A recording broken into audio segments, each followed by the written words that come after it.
بسم الله الرحمن الرحيم نحمده ونصلي على رسوله الكريم أما بعد فقد قال الله سبحانه وتعالى في القرآن المجيد والفرقان الحميد فأعوذ بالله من الشيطان الرجيم بسم الله الرحمن الرحيم ويطعمون الطعام على حبه مسكينا ويتيما وأسيرا إنما نطعمكم لوجه الله لا نريد منكم جزاء ولا شكورا صدق الله العظيم سبحان ربك رب العزة عما يصفون وسلام على المرسلين والحمد لله رب العالمين اللهم صل على سيدنا محمد وعلى آل سيدنا محمد وبارك وسلم۔ عزیزان گرامی قدر، واجب الاحترام بزرگوں اور میرے دینی اور ایمانی بھائیوں، السلام علیکم ورحمۃ اللہ وبرکاتہ۔ میرے عزیزوں اور بزرگوں، جیسا کہ آپ سبھی حضرات جانتے ہیں کہ الحمدللہ شعبان کا مہینہ شروع ہو چکا ہے۔ آج شعبان کی پہلی تاریخ ہے۔ یہ اسلامی مہینوں کے اعتبار سے رمضان سے پہلے آنے والا مہینہ ہے۔ اس مہینے کے فوراً بعد رمضان کا مہینہ شروع ہوتا ہے۔ شعبان کے مہینے کو رمضان کے مہینے کی تمہید کہا جاتا ہے۔ اس مہینے میں اللہ کے نبی صلی اللہ علیہ وسلم نے اس مہینے کے تعلق سے فرمایا کہ شعبان کے مہینے کا چاند دیکھنے کا اہتمام کیا کرو۔ ترمذی شریف کی روایت ہے، اور آپ نے فرمایا کہ وہ اس لیے کہ اگر شعبان کا چاند درست ہوگا تو پھر رمضان کا بھی چاند درست ہوگا۔ تو آپ اہتمام فرمایا کرتے تھے شعبان کا چاند دیکھنے کا، اور جیسے ہی شعبان کا مہینہ شروع ہوتا تھا تو حضرت عائشہ رضی اللہ تعالیٰ عنہ فرماتی ہیں کہ اللہ کے نبی صلی اللہ علیہ وسلم اللہ رب العزت کی عبادت میں اور مصروف ہو جایا کرتے تھے۔ یوں تو آپ صلی اللہ علیہ وسلم کثرت کے ساتھ اللہ کی عبادت کرتے ہی تھے، لیکن شعبان کے مہینے میں اور اہتمام بڑھا دیا کرتے تھے، اور فرماتی ہیں کہ رمضان کے بعد ہم نے نبی کریم صلی اللہ علیہ وسلم کو اگر کسی مہینے کے کثرت سے اور اہتمام سے روزے رکھتے ہوئے دیکھا تو وہ شعبان کا مہینہ ہے، کہ اس مہینے میں اللہ کے نبی صلی اللہ علیہ وسلم کثرت سے روزے رکھا کرتے تھے۔ اور اس مہینے کی کچھ آخری تاریخوں کے روزے آپ ترک کر دیتے تھے تاکہ رمضان اور شعبان کے درمیان فرق واقع رہے۔ تو پتہ یہ چلا کہ اس مہینے میں ہمیں بھی روزے رکھنا چاہیے رمضان کی تمہید کے طور پر، کہ ہم رمضان کے لیے تیار ہو جائیں، قلبی بشاست کے ساتھ اور ذہن کے ساتھ ہم رمضان کی تیاری میں لگ جائیں کہ بس اب چند روز بعد اللہ کا مہمان یعنی رمضان کا مہینہ شروع ہونے والا ہے۔ تو اس کی طرف توجہ دلائی گئی کہ رمضان کا اہتمام شعبان ہی سے شروع کر دیا جائے تاکہ رمضان میں اللہ کی عبادت کرنے میں آسانی ہو، اور ذہن پہلے سے متوقع ہو، اور ذہن پہلے سے جو ہے اس کے لیے آمادہ ہو۔ اس مہینے کا نام جو شعبان رکھا گیا، اس کے تعلق سے علماء کے الگ الگ اقوال ہیں۔ کسی نے لکھا ہے کہ یہ شعبان جو بنا ہے یہ شعبن سے بنا ہے، اور اس کے معنی ہوتے ہیں درخت کی شاخ کے، اور فرماتے ہیں کہ اس کی تشبیہ اس نام سے اس اعتبار سے ہے کہ شعبان کے مہینے میں روزے داروں کی عبادت میں اور ان کے ثواب میں اضافہ کیا جاتا ہے۔ جس طریقے سے ایک درخت کی شاخ بڑھتی ہے، پھلتی اور پھولتی ہے، اسی طریقے سے شعبان کے مہینے میں روزے داروں کی نیکیوں میں اور ان کے ثواب میں اللہ تعالیٰ اضافہ فرما دیتے ہیں، صرف نیت کی برکت سے، کہ کوئی شعبان کے مہینے میں یہ اہتمام کر لے اور وہ نیت کر لے کہ میں انشاءاللہ رمضان کے پورے مہینے کے ایک تو روزے رکھوں گا، اور حتی الامکان، حتی الکوشش، حتی الاستعداد اپنا زیادہ سے زیادہ وقت اللہ کی عبادت میں گزاروں گا، فضول کاموں سے، فضول چیزوں سے اپنے آپ کو دور رکھ کر رمضان کے پورے مہینے کو میں اللہ کی عبادت میں گزاروں گا۔ یہ دعا شروع کر دے، یہ ذہن بنا لے اور اس کے لیے تیاری شروع کر دے۔ اور عمل نبی کریم صلی اللہ علیہ وسلم نے کا ہمارے سامنے ہے کہ آپ روزے بھی رکھتے تھے، اسی لیے کہ رمضان کی تیاری ہو جائے۔ تو یہ شعبان کے حوالے سے چند باتیں تھیں جو عرض کرنی تھیں۔ اللہ تعالی ہم سب کو اس پر عمل کرنے کی توفیق نصیب فرمائے، اور رمضان کی بھرپور تیاری کرنے کی توفیق نصیب فرمائے۔ اسی کے ساتھ ساتھ ایک بات اور عرض کرنی تھی، وہ ہم سب کے لیے خدا کا شکر ادا کرنے کی بات ہے۔ اللہ رب العزت کی طرف سے پورے عالم اسلام کو اور عالم اسلام کے تمام مسلمانوں کو پچھلے کچھ دنوں میں ایک بہت بڑی خوشی اور ایک بہت بڑی اللہ کی طرف سے یہ کہہ لیجیے کہ ایک کامیابی کا ایک دروازہ کھلا۔ آپ سبھی جانتے ہیں کچھ تاخیر ہوئی اس عنوان پر بات کرنے میں، لیکن چونکہ پچھلے جمعوں کے کچھ موضوعات تھے اس بنیاد پر وہ بات نہیں ہوئی۔ میں نے آج عرض کرنے کی کوشش کی ہے کہ دو بڑی فتوحات امت مسلمہ کو پچھلے دنوں حاصل ہوئی ہیں۔ ایک سرزمین شام کی فتح وہاں پچھلے ایک عرصے دراز سے، پچھلے ایک طویل مدت سے جو ظالم حکومت اپنے پنجے گڑائی ہوئی تھی، اللہ تبارک و تعالیٰ نے اس کو نیست نابود کر دیا، اور شام کے مجاہدین جنہوں نے ایک طویل مدت تک جد و جہد کرتے ہوئے اپنا سب کچھ جھونکتے ہوئے اس ارض مقدسہ کی حفاظت کی، اپنے ایمان کی حفاظت کی اور سینکڑوں مسلمانوں کی جان کی حفاظت کی، الحمدللہ اللہ کے فضل و احسان سے اللہ تعالیٰ نے ان کو فتح یاب فرمایا۔ ایک ملک شام میں مجاہدین کی فتح ہوئی جو واقعی میں ہم سب کے لیے اللہ کا شکر ادا کرنے کا لمحہ تھا، اور دوسری جو کامیابی حاصل ہوئی وہ بھی سرزمین مقدسہ، سرزمین فلسطین کے ان عظیم مجاہدین کی کوشش اور کاوشوں کے بعد پچھلے کئی مہینوں سے مسلسل جاری جنگ، بڑی زبردست اور خونریز جنگ کہ جس میں ایک طرف تو ہر اعتبار سے اور ہر چیز سے اعتبار سے لبریز طاقت، دنیا کی طاقتور ترین طاقت جو ہے سامنے تھی، اور ایک طرف ہمارے نہتے اور کمزور تنہا وہ فلسطینی بھائی جن کو خود ان کے لوگوں نے چھوڑ دیا، جو واقعتاً ہیں تو عرب قوم ہی ہے، ان کو ان کے عرب بھائیوں نے چھوڑ دیا، اور حال یہ ہو گیا کہ چاہے وہ سعودی عربیہ ہی کیوں نہ ہو، وہاں ان کے جشن ختم نہیں ہو رہے تھے، وہاں ان کے سیلیبریشن ختم نہیں ہو رہے تھے، وہاں ان کی عیاشیاں ختم نہیں ہو رہی تھیں، وہاں ان کی تفریح ختم نہیں ہو رہی تھی، لیکن ایک حصہ عرب کا، ایک ٹکڑا عرب کا، یہ سرزمین مقدسہ فلسطین پر آباد ہمارے وہ غیور مسلمان بھائی، وہ غزہ کے وہ مجاہدین، وہ معصوم بچے اور وہ باعفت اور باعظمت بہنیں مسلسل باطل کے سامنے ڈٹ کر کھڑے ہوئے تھے۔ اللہ نے ان کے عزم و استقلال کو قبول فرمایا، اور جو ہے وقت کے ظالم ترین اور وقت کی سفاک ترین حکومت کو جو ہے جھکنے پر اللہ نے مجبور کر دیا۔ تو فلسطین کے غزہ کے ہمارے مسلمانوں کی فتح، یہ بھی عالم اسلام کے لیے ایک بڑی خوشی کا لمحہ تھا، اور یقیناً خوشی ہونی ہی چاہیے۔ ہمارا جو نسبت ہے، ہمارا جو تعلق ہے، ہمارا جو ان سے رشتہ ہے، اس ایمانی رشتے کی بنیاد پر آج ان کی فتح وہ ہماری فتح شمار کی جانی چاہیے۔ اس پورے سینیریو کے اندر، اس پورے پس منظر کے اندر، اس پورے حقائق کے اندر، اس پورے دورانیے کے اندر جو غور کرنے والی چیزیں ہیں، ان میں سے ایک چیز یہ بھی ہے کہ اسلام کی جہاں بے شمار خوبیاں ہیں، اسلام کی بے شمار خوبیاں ہیں، ان بے شمار خوبیوں میں سے اسلام کی ایک خوبی یہ ہے کہ اسلام ہمدردی اور انسانیت کا خوگر ہے۔ اسلام اپنے ماننے والوں کو اور پوری دنیا کو ہمدردی اور انسانیت کا درس دینے والا مذہب ہے۔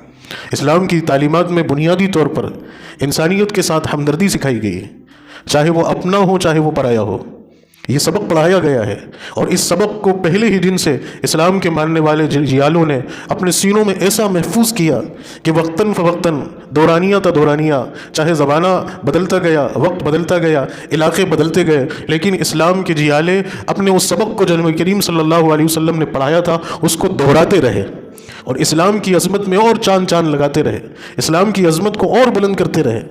ایسا نہیں تھا کہ نبی کریم صلی اللہ علیہ وسلم کے دور میں ہوا کرتا تھا، یا آپ کی موجودگی میں ہوا کرتا تھا، یا آپ کی صحبت یافتہ ان صحابہ کرام کے زمانوں میں ہوا کرتا تھا۔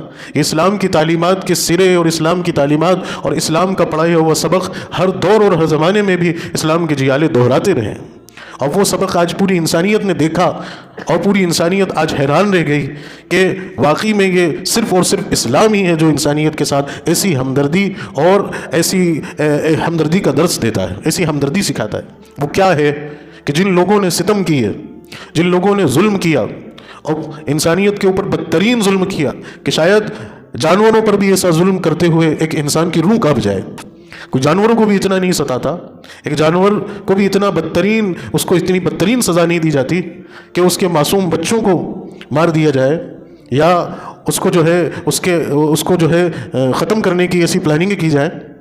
لیکن یہ سارا ہونے کے باوجود، اور یہ ساری زیادتیاں اور یہ سارے ظلم برداشت کرنے کے باوجود، اسلام کے خوگروں نے، اسلام کے جیالوں نے دنیا کو پھر وہی سبق یاد دلایا جو محمد رسول اللہ نے سکھایا تھا، جو آقا عربی صلی اللہ علیہ وسلم نے غزوہ بدر کے موقع پر ان یرغمال بنائے ہوئے قیدیوں کے ساتھ نبی کریم صلی اللہ علیہ وسلم نے جو شفقت بھرا پہلو اختیار کیا تھا، اور پوری دنیا کو یہ دکھایا تھا کہ اسلام انسانیت کا خوگر اور ہمدرد ہے، اسلام انسانیت کی فلاح اور بہبود کا واحد ذریعہ ہے۔ دنیا اگرچہ نعرے لگائے، دنیا اگرچہ شور مچائے، دنیا اگرچہ پلیٹ فارم قائم کرے، لیکن در حقیقت اسلام کے اندر یہ خوبی ہے کہ اسلام انسانیت سکھاتا ہے، اور آپ نے اس وقت یہ دنیا کو یہ سبق سکھایا اور دنیا کو یہ سبق پڑھایا کہ جن قیدیوں کو آپ یرغمال بنا کر لائے تھے، بدر کے اندر جن مشرکین کو آپ یرغمال بنا کر لائے تھے، آپ صلی اللہ علیہ وسلم نے ہدایات جاری کی کہ خبردار ان کے ساتھ زیادتی نہیں کی جائے گی، ان کے اوپر ظلم نہیں کیا جائے گا، ان کی انسانی قدروں کا اور انسانی حقوق کا خیال رکھا جائے گا، ان کو وہی کھانا دیا جائے گا جو کھانا ہم کھاتے ہیں، اگر ان میں سے کوئی برہنہ ہو جائے تو اسے تن ڈھانکنے کے لیے کپڑا دیا جائے گا، ان کو ایسی بدترین سزا نہیں دی جائے گی کہ جس سے انسانیت شرمشار ہو جائے، اور اگر ان میں سے کوئی اپنی رہائی کا طلبگار ہے اور وہ رہا ہونا چاہتا ہے تو وہ اپنی رہائی کی رقم پیش کرے اور ہم اس کو بعزت رہا بھی کر دیں گے۔ اگر ان کے کوئی خاندان سے، اگر ان کے کوئی گھرانے سے کوئی اگر جو ہے ان کی رہائی کی رقم دے گا تو ہم اسے رہا بھی کر دیں گے۔ اور آخری چیز آپ نے یہ فرما دی کہ اگر ان میں سے کوئی پڑھنا لکھنا جانتا ہے تو وہ ہمارے اتنے لوگوں کو لکھنا اور پڑھنا سکھا دے تو اس کے عوض میں ہم اس کو رہا کر دیں گے۔ آپ بتائیں کتنے زبردست اصول اور کتنا زبردست ایک شفیقانہ پہلو نبی کریم صلی اللہ علیہ وسلم نے انسانیت کے سامنے پیش کیا۔ اس سے پہلے کیا ہوتا تھا کہ جو لوگ جنگ میدان میں قتل کر دیے گئے وہ ختم، جو یرغمال بنا لیے گئے اور یرغمال بنا کے جن کو لایا گیا ان کے ساتھ ظلم اور زیادتی کے ان کے اوپر پہاڑ توڑے جاتے تھے، ان کو سزائیں دی جاتی تھیں، ان کو قید خانوں میں ذلیل اور رسوا کیا جاتا تھا۔ اور آج بھی دنیا یہ کرتی ہے، آج بھی یہ ہوتا ہے قیدیوں کے ساتھ، یہ کوئی نئی بات نہیں ہے، آج بھی ہوتا چلا آ رہا ہے۔ لیکن اسلام تو اللہ کا دین ہے، نبی کریم صلی اللہ علیہ وسلم پوری انسانیت کے لیے ہمدرد بنا کر بھیجے گئے تھے۔ آپ نے فرمایا کہ ان کے ساتھ نرمی کا پہلو اختیار کیجیے۔ یہ سبق آپ صلی اللہ علیہ وسلم نے پڑھایا، اس سبق کو ہر دور میں اسلام کے جیالوں نے دہرایا، اور آج بالکل قریب کے پچھلے چند دنوں میں، پچھلے چند سالوں میں سرزمین مقدسہ پر، فلسطین میں، وہ غزہ کے ہمارے وہ بھائی، وہ عظیم مجاہدین، وہ یہی سبق دنیا کے سامنے پھر دہراتے رہے ہیں کہ اسرائیل کی طرف سے جتنے بھی لوگوں کو یرغمال بنا کر لایا گیا، ان خود قیدیوں نے جب وہ رہا ہوئے تو اپنی رہائی کے بعد انہوں نے اپنے بیانات ریکارڈ کروائے، اپنے تاثرات پیش کیے، جس میں ایک بڑی فہرست خواتین کی بھی تھی۔ ان خواتین کے وہ تاثرات تھے کہ جن کو دیکھ کر یہ محسوس ہوتا تھا، یا جن کو پڑھ کر یا جن کو سن کر یہ محسوس ہونے لگا کہ یہ تو وہی نبوی دور کی مثال ہے، گویا کہ یہ نبی کریم صلی اللہ علیہ وسلم کے زمانے کے ہی مسلمان، یہ صحابہ کرام میں سے کچھ لوگ جو پیچھے رہ گئے اسی قافلے اور اسی کارواں کے لوگ ہیں، انہوں نے دنیا کے سامنے وہ مثال پیش کی، اور اس قوم کے ساتھ، ان لوگوں کے ساتھ کہ جنہوں نے ان کے جیالوں کو، ان کے بچوں کو، ان کے باپوں کو، ان کی ماؤں کو، ان کے ساتھ بدترین ظلم کیا، ایسا ظلم کیا کہ شاید کوئی جانور کے ساتھ بھی ایسا نہیں کیا۔ انہیں احساس تھا اس چیز کا، انہیں معلوم تھا اس بات کے بارے میں کہ ہمارے لوگوں کے ساتھ کیا گزر رہی ہے، لیکن انہوں نے کبھی بھی اسلام کے دامن کو نہیں چھوڑا، اسلام کی تعلیمات کو انہوں نے نہیں چھوڑا۔ باہر والوں کو بھی یقین تھا کہ ایک دن آئے گا، چاہے ہماری جانیں کیوں نہ دینا پڑ جائے، کتنی جانیں دی گئیں اور کتنی جانیں اور دینا پڑ جائے، ایک دن آئے گا کہ اللہ تعالیٰ اسلام کے اس سبق کو پھر دنیا کے افق پر لا کر دکھائے کہ ہم اپنے ان قیدی بھائیوں کو جن کو بندی بنا کر اسرائیل نے رکھا ہے، ہم انہیں آزاد کروائیں گے، اور جو بندش میں تھے، جو قیدی تھے، انہیں بھی اس بات کا یقین تھا کہ چاہے وقت کتنا ہی گزر جائے، ایک دن ضرور آئے گا کہ ہمارے مجاہدین بھائی ہمیں ضرور آزاد کروائیں۔ جو آزاد ہوئے وہ غزہ کے جیالے، وہ ہمارے مسلمان بھائی، انہوں نے بھی اپنے بیانات، اپنے تاثرات پیش کیے کہ کسی کو 40 سال ہو گئے۔ ایک باپ نے اپنی روداد میں لکھا کہ میں اس وقت جب مجھے قیدی بنایا گیا، میرے نکاح کو 4 مہینے ہوئے تھے، اور 4 مہینے بعد ہی مجھے جو ہے اسرائیل کی فوج نے پکڑ لیا، میری بیوی حاملہ تھی، آج جو ہے 25 سال بعد رہائی ہوئی ہے، اور میں نے وہ 4 ماہ کا بچہ جو اپنی بیوی کے حرم میں چھوڑا تھا، آج الحمدللہ وہ 24-25 سال کا ہو گیا۔ باپ نے بیٹے کی شکل نہیں دیکھی، بیٹے نے باپ کی شکل نہیں دیکھی۔ وہ شوہر اپنی بیوی کو مبارکباد دیتا ہے کہ میں جو امانت تیرے حوالے چھوڑ کے گیا تھا تو نے اس کی حفاظت کی، اور آج میرے اس بچے کو تو نے جو ہے دین پر اور اسلام پر قائم رکھ کے دکھایا۔ وہ باپ کہتا ہے کہ مجھے اگرچہ سال گزرتے جا رہے تھے، دن گزرتے جا رہے تھے، لیکن اندر یقین تھا کہ ایک دن ضرور آئے گا کہ ہم جو ہے آزاد ہوں گے اور ہم اپنی سرزمین کو ضرور فتح کریں، اللہ کی مدد ہمارے ساتھ آئے گی۔ تو یہ اسلام کی خوبی ہے میرے بھائیوں، یہ اسلام کی بہترین نمایاں تصویر ہے۔ اس تصویر کو باقی ہمارے ان بھائیوں نے رکھا اور دنیا کو دکھایا کہ یہ ہے اسلام کو ماننے والے مسلمان، کہ جو کسی کے اوپر ظلم نہیں کرتے، کسی کے اوپر زیادتی نہیں کرتے، کسی کو اس طرح سے ستاتے نہیں ہیں، بلکہ انسانیت کا اور ہمدردی کا پہلو اختیار کرتے ہیں۔ کتنی خواتین جو ادھر مسلمانوں کے یہاں یرغمال بنا کر رکھی گئی تھی، یہودی خواتینوں کا ان کے بیانات بھی آپ پڑھیے۔ انہوں نے کہا کہ ہم اگرچہ قید میں تھے لیکن ہم اپنے آپ کو اپنے گھروں سے زیادہ محفوظ سمجھتے تھے. شاید ہمارے گھروں پر رہ کر ہم اپنی عزت کو اس طرح سے پاک نہیں رکھ پاتی، ہماری عزتیں اس طرح سے ہمارے گھروں پہ محفوظ نہیں رہتی جتنی ہماری عزتیں آج ہی غزہ کے مسلمانوں نے ہماری عزتوں کی اور ہماری عفتوں کی حفاظت کی. کوئی ہماری طرف نظر اٹھا کر نہیں دیکھتا تھا. مجال کہ کوئی مرد ہمارے خیموں میں داخل ہو جائے، ہمارے زندان میں آ کر ایک غلط نظر ہمارے اوپر ڈال دے. ہمارے تن کو ڈھانکنے کے لیے وہ کپڑا دیتے تھے، جو کھانا وہ کھاتے تھے وہ کھانا ہمیں بھی کھلاتے تھے. کبھی بھوک کا احساس نہیں ہونے دیا، کبھی پیاس کا احساس نہیں ہونے دیا. وہ لوگ مسکراتے ہوئے اور بشاشیت کے ساتھ اور مبارکباد دیتے ہوئے روانہ اور رخصت ہوئی. وہ ویڈیوز آپ نے بھی دیکھے ہوں گے، کیسی عظیم مثالیں پیش ہوئی. اور ایک طرف وہ ہمارے مسلمان بھائی جو اسرائیل کی قید سے آزاد ہو رہے ہیں کہ بالکل لاغر اور کمزور بیمار کی طرح، اور جسم کے اوپر جو ہے زیادتیوں کے نشان ہیں، جسم کے اوپر زخم ہیں. یہ دنیا کی وہ تہذیب یافتہ قوموں کا حال ہے اور یہ اسلام کا حال ہے کہ جو یرغمال بنائے ہوئے اپنے قیدیوں کے ساتھ بھی وہ سلوک اور وہ رویہ اور وہ برتاؤ کرتے ہیں جو ہمدردی کا ہے. تو آج اس اسلام کی بہترین تصویر پیش کرنے کا دنیا کے سامنے وقت ہے. اس کے ذمہ دار صرف وہی لوگ نہیں ہیں، ہم بھی ہیں. اور ایک اور بڑا اچھا موقع پچھلی کل پرسوں کی تاریخ میں ہمارے مسلمان بھائیوں نے اس ملک میں بھی ایک مثال قائم کی کہ ہمارے ملک کے اندر برادران وطن کے یہاں جو ان کا مہاکمبھ لگا، اس میں جو حادثہ ہوا، اس حادثے میں جتنے بھی لوگ ہلاک ہوئے اور اس کے بعد جتنے لوگ پریشان ہوئے اور جو بھگدڑ مچی، جو افراتفری کا عالم ہوا، اس افراتفری کے عالم کی صورتحال بڑی دردناک اور بڑی بدتر ہے، بڑی دردناک اور بڑی بدتر ہے. اس صورتحال میں آج الحمدللہ مسلمان گھروں سے باہر نکلے اور انہوں نے وہاں ان بے سہارا لوگوں کی مددیں کی.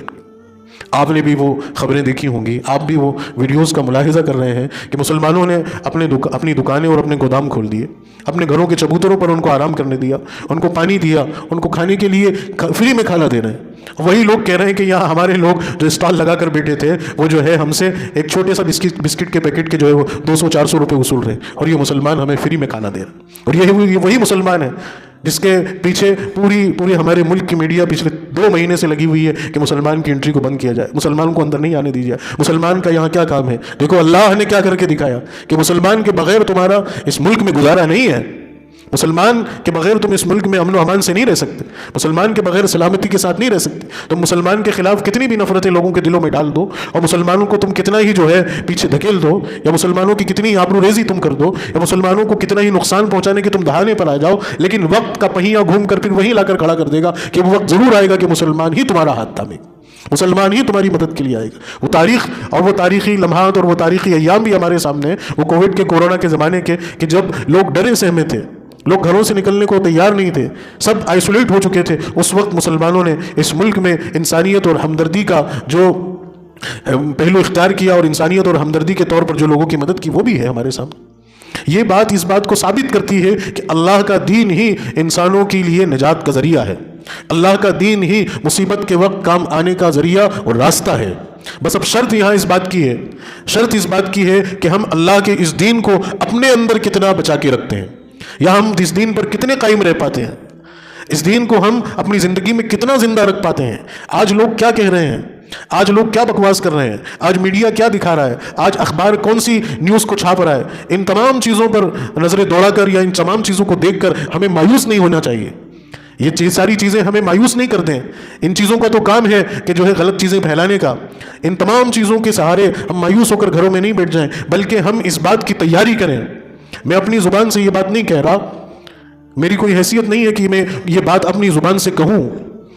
میں بہت ہی مفکر اور بصیرت اندوز اور بصیرت رکھنے والے ان علماء ربانیین کی زبان میں کی بات آپ تک پہنچانے کی کوشش کر رہا ہوں کہ ہمارے ملک کے اوپر جب بدترین حالات آئیں گے، اور شاید وہ بدترین حالات اور وہ بدترین دور زیادہ دور نہیں ہے، اس وقت اس ملک کی لاکھوں اور کروڑوں عوام کی مدد رسائی کا جو کام کرے گا وہ مسلمان کرے گا.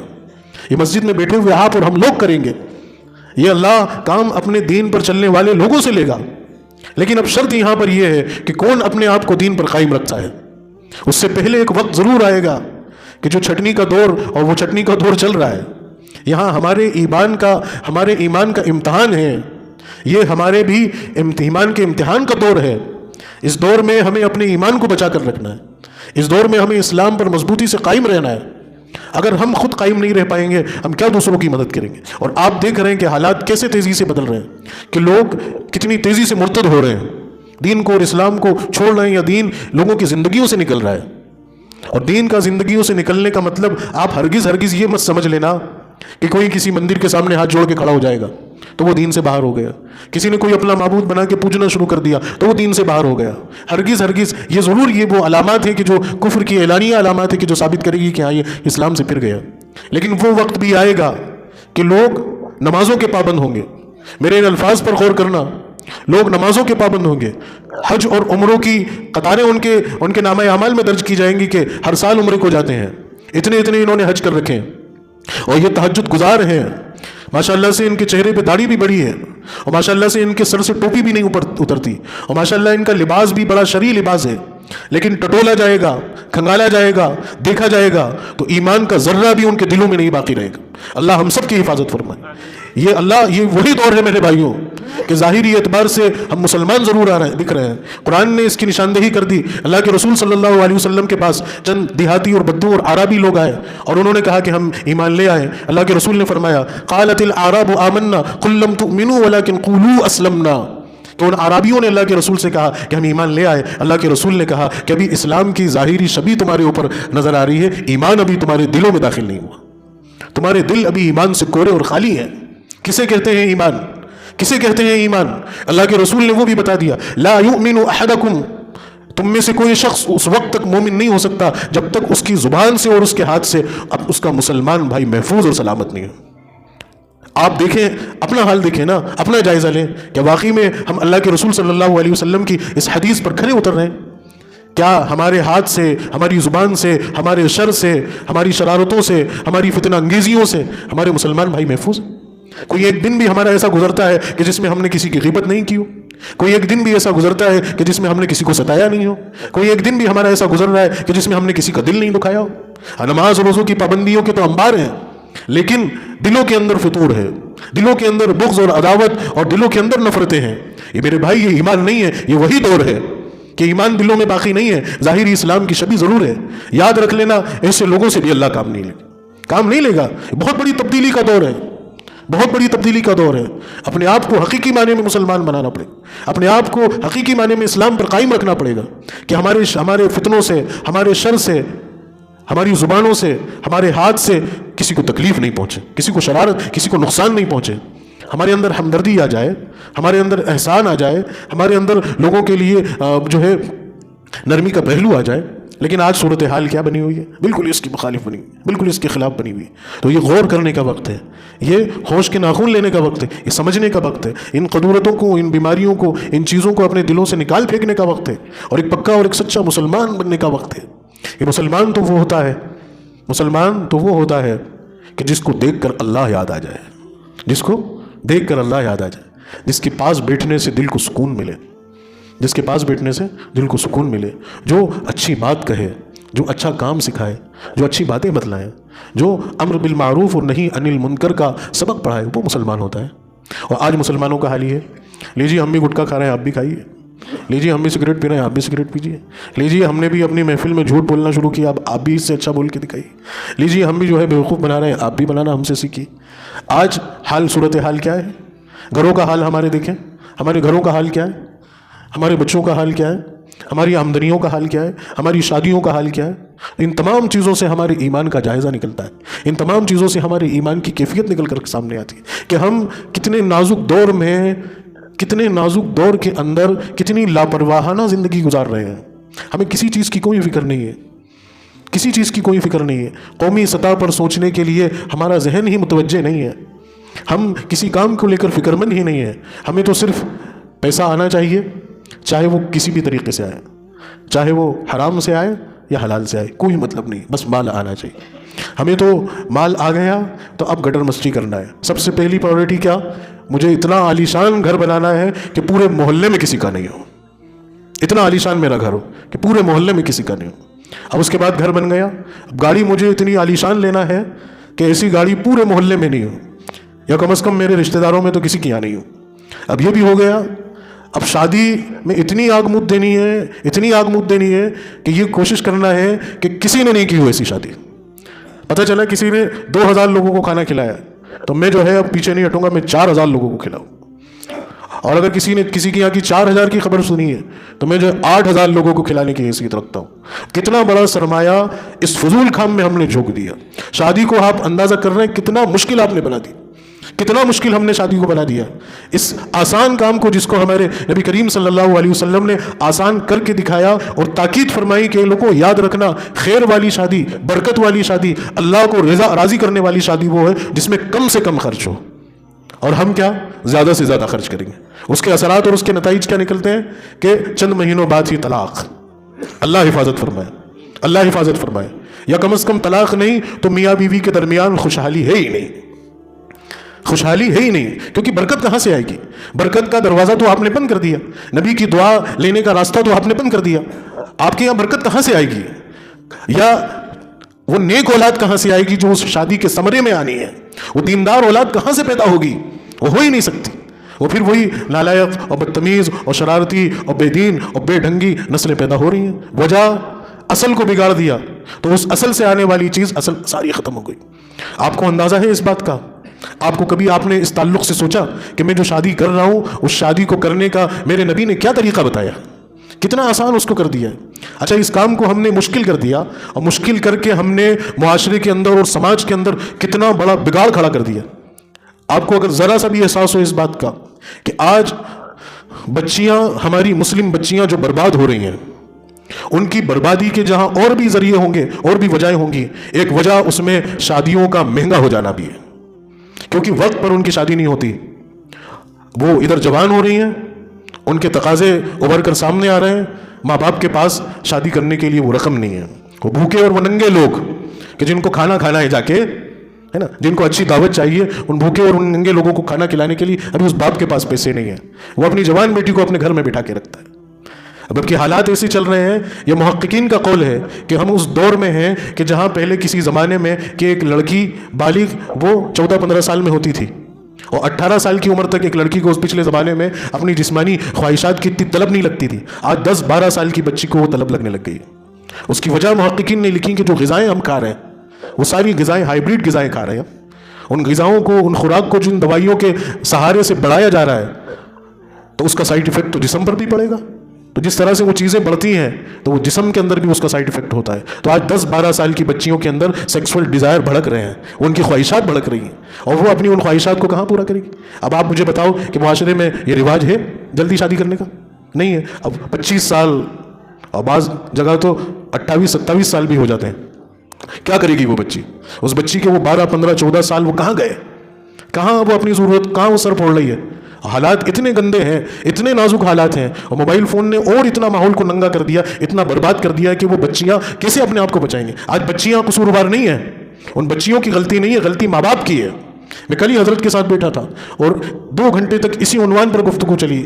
بار بار حضرت کا کہنا یہ تھا کہ آج جو بچیاں گھروں سے باہر نکل کر برے کام کرنے کے لیے آمادہ ہو رہی ہیں، تیار ہو رہی ہیں، ان بچیوں سے زیادہ قصوروار ان کے ماں باپ ہیں۔ آپ اس بات پر یقین کرو، آپ کو یہ بات ماننی پڑے گی کہ ان بچیوں کے بڑے مجرم ماں باپ ہیں، اور وہ ماں باپ اس بنیاد پر ہیں کہ وہ ماں باپ وقت پر بچوں کو جس چیز کی ضرورت ہے وہ ضرورت دے نہیں پا رہے ہیں۔ وہ انتظار کر رہے ہیں کہ ابھی 20 سال کی ہوگی، ابھی 24 سال کی ہوگی، ابھی یہ ہوگا، ابھی وہ ہوگا، اور وہ تاخیر ہو رہی ہے اور وہ بچیاں ہماری برباد ہو رہی ہیں۔ اگر ہم شادی کو اتنا آسان رکھتے کہ چلیے بھائی آپ آ جائیے، 4-6 لوگوں کو آ جائیے، لے کر آ جائیے، مسجد میں بیٹھ کر نکاح ہو جائے، میری جتنی حیثیت میں جو کرنا چاہوں آپ کر لو، اور آپ جو ہے بچی کو بہا کے لے جاؤ، میں تیار ہوں، میں خوش ہوں۔ آج اگر کوئی ایسا کام کرتا ہے تو سماج اس کو کہتا ہے کہ یار چمار بن گیا ہے، تو کنجوس بن گئے ہے، تو یہ فقیر ہو گئے ہے، تو کیا 10 لوگوں کو کھانا بھی نہیں کھلا سکتا تھا؟ کہ رشتہ دار روٹ کے بیٹھ جاتے ہیں، ارے بھیا ہم کو بلایا ہی نہیں، ارے بھیا ہم کو پوچھا ہی نہیں۔ آج تو میں نے دیکھا کہ لوگ ایک دوسرے سے ناراض اس بنیاد پہ ہیں کہ انہوں نے ہم کو شادی میں نہیں بلایا، انہوں نے ہم کو ولیمے پہ نہیں بلایا، انہوں نے ہم کو دعوت نہیں دی۔ میں آپ کو ایک بات بتاؤں، آپ نے نام سنا ہوگا حضرت عبد الرحمن بن عوف رضی اللہ تعالیٰ عنہ، مالدار ترین صحابی۔ اب ان کی تفصیلات میں آپ چلے جانا، وقت نہیں ہے۔ پورے ہندوستان میں اور دنیا کے چند نامور لوگوں میں بھی کوئی ایسا آدمی نہیں ہوگا جو اس وقت کی عبد الرحمن بن عوف کی مالداری کی برابری کر لے۔ اتنا بڑا آدمی مال و دولت کے اعتبار سے اللہ کے رسول صلی اللہ علیہ وسلم کی مجلس میں کچھ دنوں تک غیر حاضر رہے۔ غالباً 8 دن کے بعد آئے، حضور نے پوچھا یا عبد الرحمن یہ تمہاری کرتے پر یہ داغ کس چیز کے ہیں؟ تو حضرت عبد الرحمن بن عوف نے فرمایا کہ اللہ کے نبی صلی اللہ علیہ وسلم یہ زعفران کے داغ ہیں، 8 دن پہلے میرا نکاح ہوا اور اس کی مصروفیت کی بنیاد پر میں مجلس میں نہیں آ رہا تھا۔ اللہ کے رسول صلی اللہ علیہ وسلم صرف مسکرائے اور آپ نے دعا دی۔ یہ طنز نہیں کیا کرو تم نے ہم کو بلایا ہی نہیں. حضرت عبد الرحمن بن عوف نے بھی یہ خیال نہیں کیا کہ اللہ کے نبی ہیں، مقدس ترین ہستی ہیں، ان کی تو میرے یہاں حاضری ہونا ہی چاہیے، ان کے بغیر تو میرا نکاح متبرک ہی نہیں ہوگا. جب تک میں اپنے بچوں کی شادیوں میں 4-6 بڑے لوگوں کو نہیں بلاؤں گا، جب تک کہ میری شادی کا رنگ ہی نہیں رچے گا، میرے بچے کی شادی نہیں ہوگی. وہ لمبی فہرست ہوتی ہے مالداروں کی، وہ لمبی فہرست ہوتی ہے ان لوگ، صاحب یہ بھی آ رہے ہیں، یہ بھی. اور آج کل تو ایک نیا ٹرینڈ چل گیا میرے بھائیوں کہ نکاح کریں گے مدینے میں، ہے نا، وہاں جا کے نکاح کریں گے. وہ لڑکے والے 4-6 لوگ جائیں گے، لڑکی والے 4. اور ہمارے یہ ٹور چلانے والے بھائیوں نے سنا ہے پیکج دینا بھی شروع کر دیا کہ ہم آپ کے بہترین نکاح کا انتظام ہوا کریں گے.